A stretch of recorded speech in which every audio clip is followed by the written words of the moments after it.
Okay, so just approaching Cape Brett.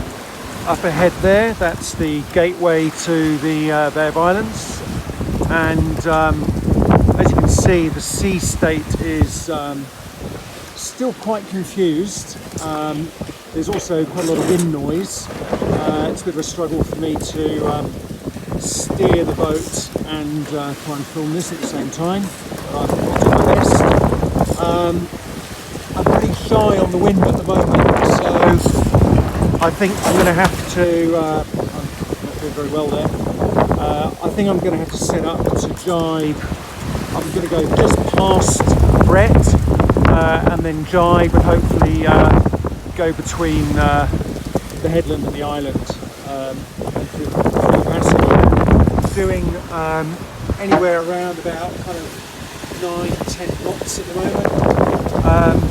As I said, if you can hear it above the wind noise, quite a big roll, and fog is rolling around quite a bit at the moment. So yeah, I'm not concentrating very well on the steering whilst I'm trying to make a video. But there we go. So I don't know how well this one will come out, and I don't think I'll be able to film as I'm going through around Cape Brett itself. I think it might be a bit more busy, but I'll update you and let you know once I've made it through the other side.